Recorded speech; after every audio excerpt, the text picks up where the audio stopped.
C'est avec vous, cher Tidiane Diaou. Nous allons d'abord parler de l'Assemblée nationale. Les députés sont convoqués aujourd'hui en séance plénière. L'ordre du jour porte sur l'examen des projets de résolution de mise en accusation devant la Haute Cour de justice de 5 anciens ministres du régime Macky Sall.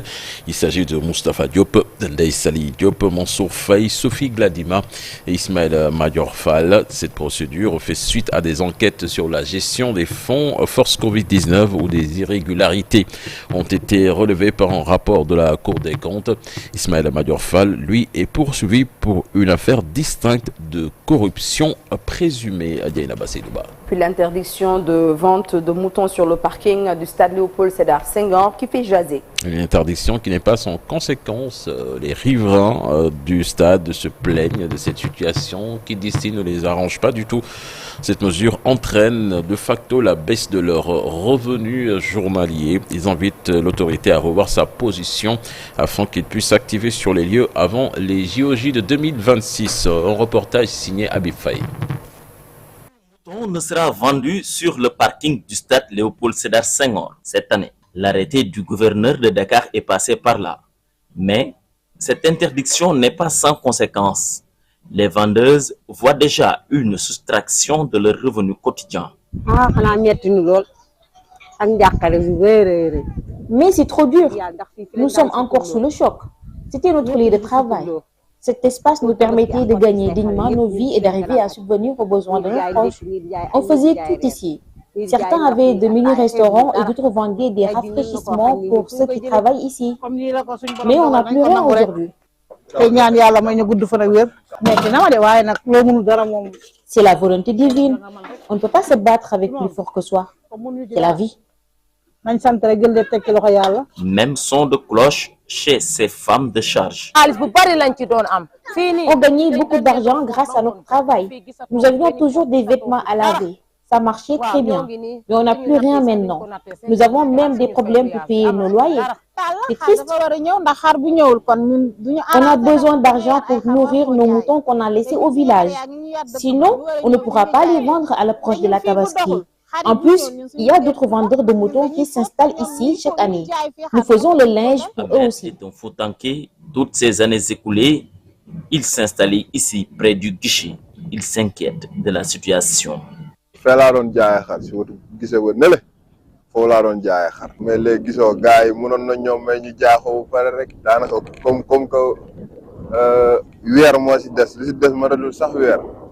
non na ñoom may loolu ñu jaay fi xar pare ñu def ko benn pale mu gën a rafet moo gën a naaj instant yar nañ xar yi ba pare amuñu fu ñu leen jaayee tamit loolu tamit pertement la quoi ci loo xam ne état joxu la ko sa propre moyen la tamit loolu xaw naa doy waar quoi mais bu ñu mayoon ñu jaay fi ba pare mu bëgg neexee sur lendemain sax wala bu defee 3 jours sax mun nañoo ñëw ku ñu fekk ñu dégager la. Ces riverains du stade Léopold Sédar Senghor invitent le gouvernement à leur tendre la perche. On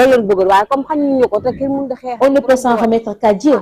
Nous avons besoin d'aide. Les vendeurs de moutons sont nos principaux clients. Les vendeurs de moutons sont partis. Les mécaniciens aussi sont partis. Nous n'avons plus de travail. Les seuls clients qui nous restent viennent très rarement nous voir. Cet espace est déguerpi. D'autres éleveurs ont déjà trouvé une alternative pour être proches du stade, principal point de vente de moutons pour la Tabaski. Habib Faye retenait que le comité de gestion du Daral organise un point de presse sur ce parking du stade Léopold Sédar Senghor. Ce sera à partir de 11h30 certainement pour évaluer les nouvelles mesures prises par les autorités. Plus de 3 semaines sans examen de passage de permis de conduire suite au déguerpissement des alentours du stade Léopold Sédar Senghor.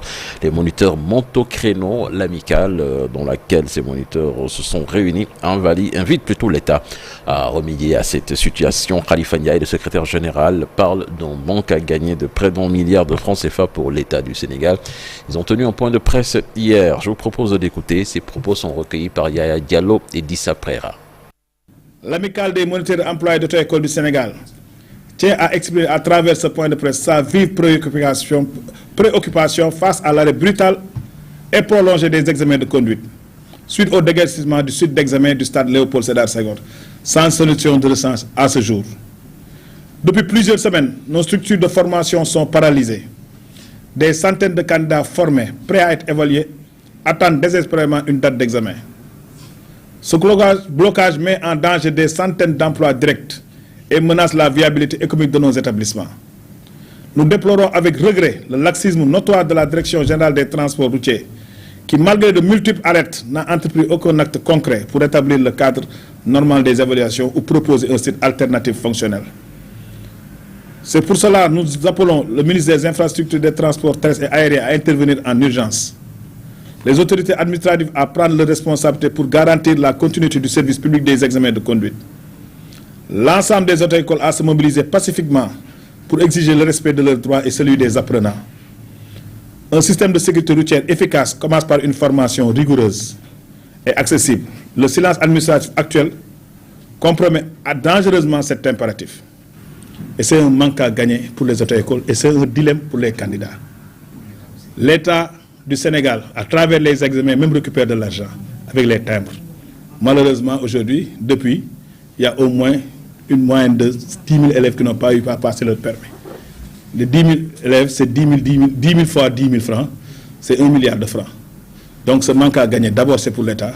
Ce manque à gagner, c'est pour les autres écoles aussi, qui n'arrivent plus à gérer leur charge fixe. À partir du 1er juin 2025, Google va appliquer une TVA de 18% sur l'ensemble de ses services numériques fournis au Sénégal. Cette décision, prise en conformité avec la législation fiscale nationale, concerne des services comme la publicité en ligne, le cloud computing, les abonnements logiciels ou encore les applications payantes. Pour en savoir plus, suivant cet élément signé Mamadou Ndiaye. C'est une décision inédite qui vient d'être officialisée par le géant américain. À compter du 1er juin 2025, Google appliquera une taxe sur la valeur ajoutée, TVA, de 18% sur tous ces services numériques fournis à des clients situés au Sénégal. Toute personne utilisant les services de Google, forcément vous avez reçu cette notification qui vous notifie que maintenant, à partir du 1er juin 2025, vous allez payer ce qu'on appelle en guise de TVA 18%. Donc, ce TVA aussi s'inscrit dans cette politique que notre gouvernement, notre ministère de la Communication a récemment lancé, que tout entrepreneur aussi qui évolue dans le secteur du numérique, donc en termes d'économie numérique, est appelé à payer ce qu'on appelle 18%. Donc, récemment, c'est déjà acté pour Meta. Les services de Meta, maintenant aussi, Google entre dans la danse.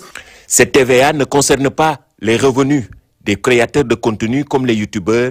Elle vise les achats effectués auprès de Google, publicité en ligne, stockage cloud, service Google Workspace, abonnement et applications payantes. Ça ne concerne pas uniquement les chaînes ou bien les entrepreneurs qui évoluent ou bien les youtubeurs, etc. qui évoluent dans ce secteur, mais aussi ça concerne aussi en même temps aussi les entrepreneurs qui ont cette capacité de pouvoir faire ce qu'on appelle des campagnes de publicité de référencement ou bien des campagnes aussi d'optimisation, surtout quand il s'agit de booster des sites internet ou bien des campagnes aussi de YouTube Ads, ça les publicités sur YouTube et tout. Donc vous êtes appelé maintenant à payer ce qu'on appelle des taxes de 18%. Le message adressé par Google à ses clients est clair. Les entreprises sénégalaises devront désormais fournir leur NINEA et registre de commerce et la TVA apparaîtra directement sur leur facture. La taxation des GAFAM, la fiscalité numérique, ou bien la taxation des plateformes numériques n'est pas une chose nouvelle au Sénégal, dans la mesure où depuis juillet 2024, l'État du Sénégal avait manifesté sa volonté de faire appliquer cette taxe aux ayants du web. Quand on parle des ayants du web, notamment on fait allusion aux GAFAM, Google, Apple, Facebook, Amazon, Microsoft et toutes les autres plateformes numériques qui ont une activité ici au Sénégal. Et depuis le lancement, donc je pense qu'il y a certaines plateformes qui avaient déjà démarré à appliquer cette taxe, notamment Facebook, avec un TVA de 18% adossé à ces services de publicité en ligne que beaucoup d'utilisateurs ont déjà vu. Et aujourd'hui, dans son communiqué récent, Google manifeste sa volonté d'appliquer cette taxe en juin 2025, c'est-à-dire dans un mois. Et ça sera une contribution significative de ces plateformes sur l'économie sénégalaise. Maintenant, ce qu'il faut comprendre, c'est que cette TVA est supportée, la TVA elle est supportée par l'utilisateur final, raison pour laquelle on pourrait s'attendre à ce que certaines plateformes ou bien certains services puissent adosser un coût supplémentaire à leur frais initial. Depuis l'entrée en vigueur de cette mesure en juillet 2024, le gouvernement sénégalais a déjà perçu plus de 1,7 million de dollars et vise 10 milliards de francs CFA de recettes à moyen terme dans le cadre du New Deal technologique. La mise en œuvre de cette TVA numérique ouvre un débat plus large. Comment capter la valeur économique créée localement par les plateformes internationales? Une question de souveraineté, de justice fiscale et de rééquilibrage à l'ère du numérique. Mamadou Ndiaye, le monsieur numérique de GFM, et puis retenons que le Focus Économie aujourd'hui portera d'ailleurs sur cette nouvelle TVA de 18%. Quelles conséquences sur notre économie numérique? Yaye Koumba va recevoir Samba Diouf qui est juriste spécialisé en économie numérique. Il va analyser un peu l'impact. Ce sera dans la deuxième partie d'Info Matin. Et puis nous parlons sport CAN U20, quart de finale mondial beach soccer, jour de vérité pour nos Lions, cher Tidiane. En beach soccer, Dienaba, le Sénégal, après un parcours sans faute au premier tour, va jouer son quart de finale contre l'Italie. Le coup d'envoi est prévu donc cet après-midi à partir de 15h GMT. L'Italie, c'est un gros morceau qui a battu en phase de poule Oman 7-4, le Salvador 5-0, mais qui a perdu contre le Brésil 2-1. Le Brésil qui fait partie des meilleures nations de beach soccer au monde. Donc match difficile en perspective pour le Sénégal, même si le Sénégal, rappelons-le aussi, a fait un carton plein au premier tour. Donc tous nos encouragements au coach et à ses joueurs pour le faire, se qualifier en demi-finale de cette Coupe du Monde, et c'est bien possible. Et puis pour terminer, CAN U20 avec le match de la dernière chance pour les champions en titre de cette compétition, les protégés de Serigne Saliou Dia plutôt, qui vont jouer cet après-midi à 15h également contre la RDC, le Sénégal qui a l'obligation de gagner ce match pour espérer se qualifier pour le prochain tour. Les Lions, rappelons-le, lors de leur dernière sortie ont été battus par le Ghana 1-0.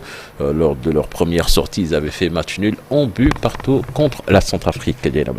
Merci beaucoup, cher Tidiane Diaw. On te retrouve à 8h pour la version en Wolof. Alors, comme je l'ai annoncé tout à l'heure dans le menu d'Info Matin de ce jeudi, le Focus Économie, qu'on va parler donc de la nouvelle TVA de 18% sur quelles conséquences sur notre économie numérique, et puis un jour au Sénégal, un jour dans le monde.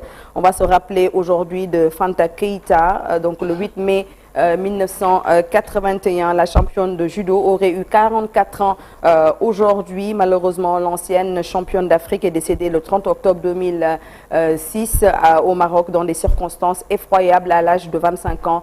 On va se rappeler d'elle dans Djangat 2, dans Un jour au Sénégal, un jour dans le monde à 7h40. Nous irons bien entendu à RFM. Pape Seni Cham, directeur général de NTA Assurance Vie et président du comité scientifique du Salon de l'Assurance Vie, sera l'invité de Babacar Fall et de Georges Déthié Diop. Dans Djangat, aujourd'hui, nous allons poser une question par rapport à la Haute Cour de justice. Est-ce une juridiction équitable? Et pour répondre à cette question, Mor Fall sera là. Il est enseignant au département de droit public à l'université Cheikh Anta Diop de Dakar. Il est également le secrétaire général de l'Association sénégalaise de droit constitutionnel. Mais bien entendu, la revue des titres de la presse de ce matin, Actu commenté, ce sera également dans le corps de cette émission. Et tout de suite, l'actualité internationale.